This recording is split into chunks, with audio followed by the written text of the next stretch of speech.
Echoes of Us by Cecilia L. Chianta, Chapter 5. Clear as the water, school didn't wait for feelings. The first term exams were just around the corner. The whole campus started buzzing with pressure. Library seats filled up quickly. Group study plans popped up in every class. And sleep became a luxury. Robert and I didn't get as much time together as before. He was buried in science books and solving equations.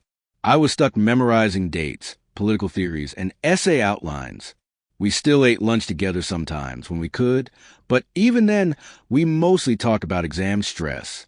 One afternoon after lunch, as we walked past the corridor near the science lab, he glanced at me and said, "Once exams are over, I'll take you somewhere. Just the two of us." I raised an eyebrow. "Where?" He smiled that small, secret smile of his. "You'll see, but only if you do well in your history exam." I groaned dramatically. "You're setting conditions now." He laughed. "I want an excuse to celebrate with you." Exam week came. It rained almost every morning, and the sky was always gray. We wore sweaters in class. Some students fell sick. Everyone was tired but determined. I studied hard, not just for myself, but somehow also for him. Maybe I wanted to prove something. Maybe I just wanted that somewhere he promised. When the results were finally out, I could hardly breathe as I checked my name on the list pinned to the notice board. I passed. Not just passed. I did well.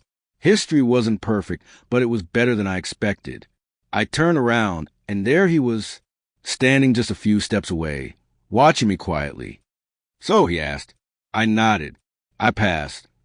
His grin was small but proud. "Good," he said. "Now I can keep my promise."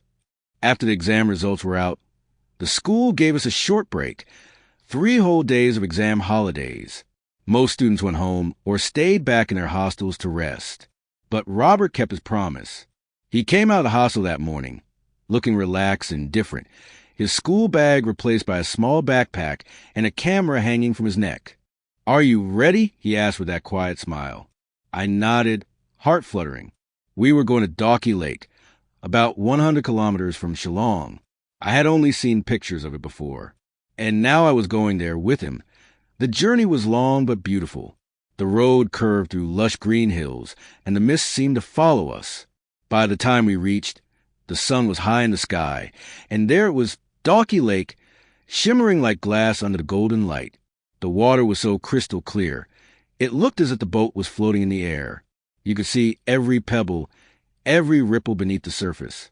We rented a small wooden boat and sailed slowly into the heart of the lake. The world around us faded, just the sound of water, birds, and our quiet laughter as we took photo after photo with his camera. Then, in the middle of that serene silence, he looked at me. His face was calm but serious, not nervous, just sure. "Jane," he said softly, "I like you." I froze, not with fear, but with something warm and full. He looked out at the water, then back at me.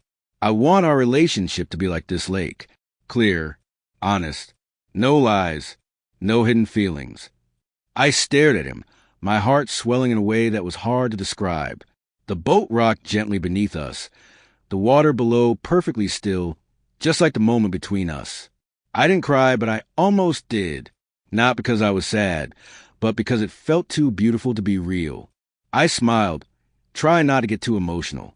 "Then let's promise that," I whispered, "to be clear, like this lake."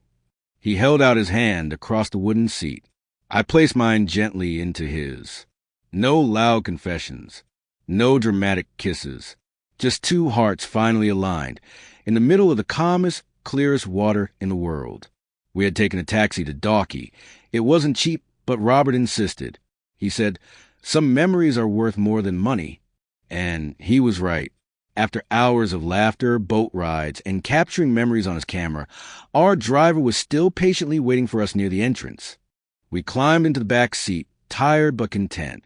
The sky had turned golden, and the road home felt quieter than before. The saw from the car, the winding roads, the peaceful silence between us. It all felt like a dream slowly coming to an end.